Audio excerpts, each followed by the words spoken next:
On March 1, 1954, a thermonuclear explosion vaporized the sky above Rongelap Atoll. Within 36 hours, 864 Marshall Islanders, the only home they'd ever known, were gone forever. Before the test, Rongelap was home. Not a footnote. Not a strategic location on a map. A living place where 864 people woke each morning to the same lagoon their ancestors had navigated for 2,000 years. The atoll sits in the Central Pacific, part of the Marshall Islands chain. Rongelap itself is tiny, just 83 square kilometers of coral and sand, arranged in a crescent around a lagoon so clear you could see the reef 30 feet down. The main settlement, also called Rongelap, held about 700 residents by 1954. Another 164 lived on Elinganai, a smaller islet to the south, part of the same atoll system. Life followed the rhythms of the sea. Men fished, women gathered coconut and pandanus, children swam, and the diet was subsistence, fish, coconut, breadfruit, when in season, supplemented with small gardens. There was a school, a dispensary, and now in most, a copra plantation that provided the only cash income for most families. Radio contact with other islands, enough connection to the wider world, enough isolation to remain themselves. In 1954, the United States military was conducting Operation Castle, a series of thermonuclear weapons tests at Bikini Atoll, roughly 230 kilometers west of Rongelap. The tests were classified. The radiation risks to nearby populations were known to U.S. officials but not disclosed. Rongelap's residents went to sleep on February 28, 1954, unaware that the island sat directly downwind. The next morning, they would see a light in the sky that no one alive had ever witnessed before. But first, what no one yet understood was why the U.S. military had chosen to conduct these tests in the Pacific Atoll. The decision to test nuclear weapons in the Pacific wasn't made in a vacuum. It was born from desperation. By 1946, the United States had detonated exactly 2 atomic bombs in anger, Hiroshima and Nagasaki, and then stopped. The Soviet Union was racing toward its own bomb. American scientists needed data. They needed to understand what these weapons could do to ships, to structures, to flesh. And they needed it fast. The Nevada test site, which opened in 1951, was useful, but it was also politically fragile. Downwind communities were already filing lawsuits. Fallout was already reaching Utah and Arizona. So in December 1945, the U.S. Joint Chiefs of Staff made a choice: move the tests to the middle of the Pacific Ocean.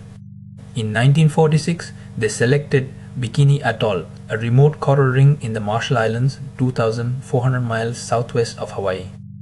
The island's 67 Bikinian residents were relocated without meaningful consultation. "We are at peace," one chief was told, "and your country wants to use your island for a very important reason." Between 1946 and 1958, the US detonated 67 nuclear weapons across the Marshall Islands. Rongelap, which is 85 miles away, seemed far enough. The military calculated the fallout patterns with the tools they had: weather balloons, drift models, best guesses. But no one told the people living there what was coming. No evacuation plan existed. No monitoring stations watched the sky. By March 1954, as Operation Castle, the largest thermonuclear test series ever attempted, was being prepared, one critical warning was being quietly ignored inside the Atomic Energy Commission. A memo flagged that radioactive debris could reach populated atolls. The memo was filed. Nothing changed. The flash was visible 160 miles away.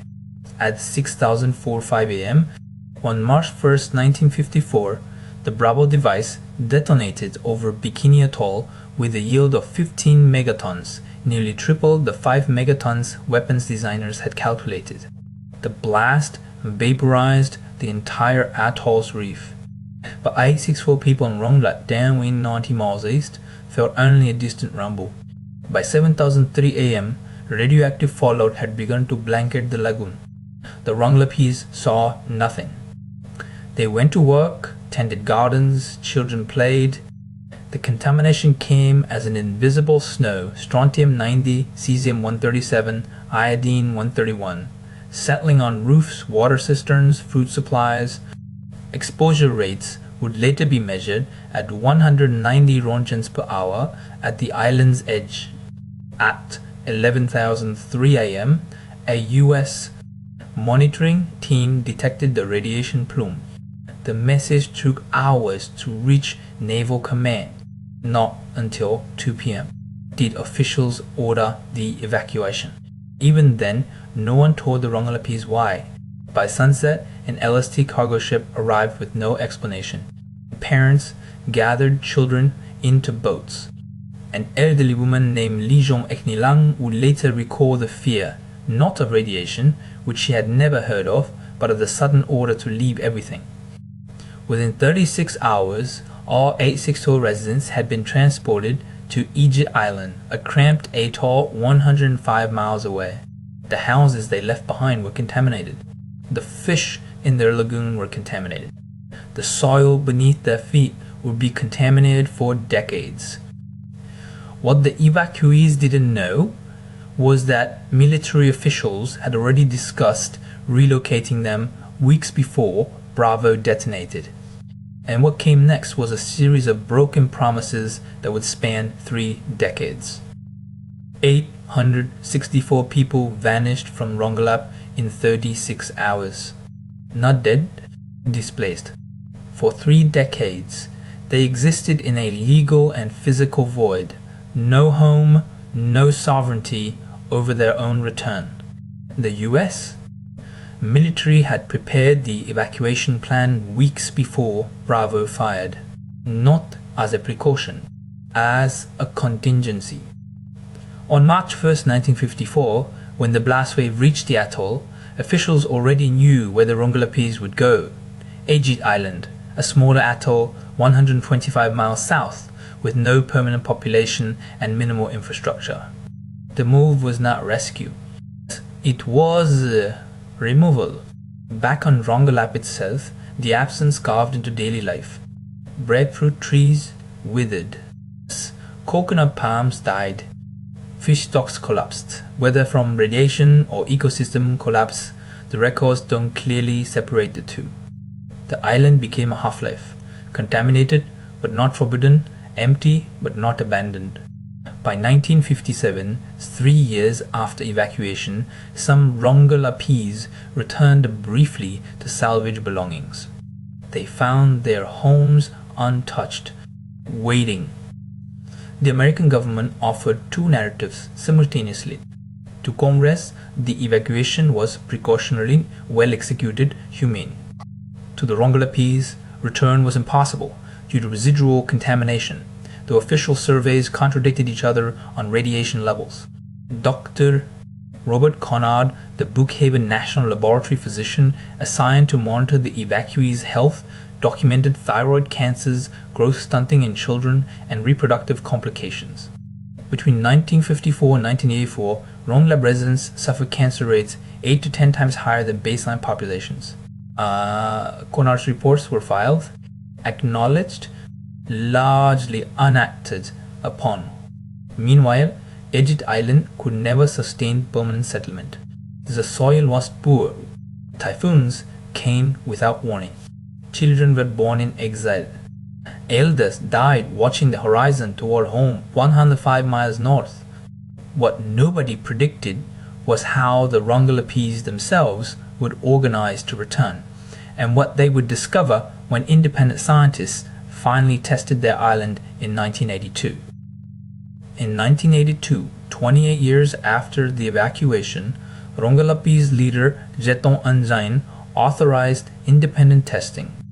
Scientists from the American College of Radiology arrived with instruments.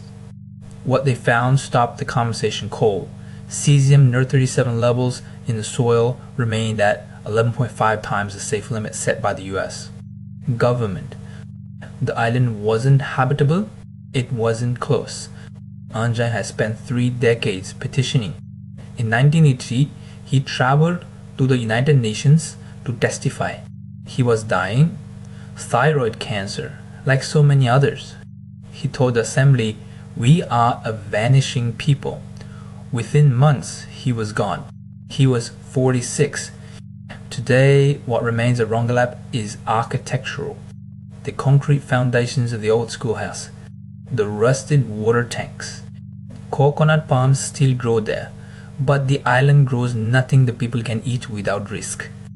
The Rongelapese themselves scattered to Ebai, to Majuro, to the United States. The 1954 population of 86.4 never returned as a community.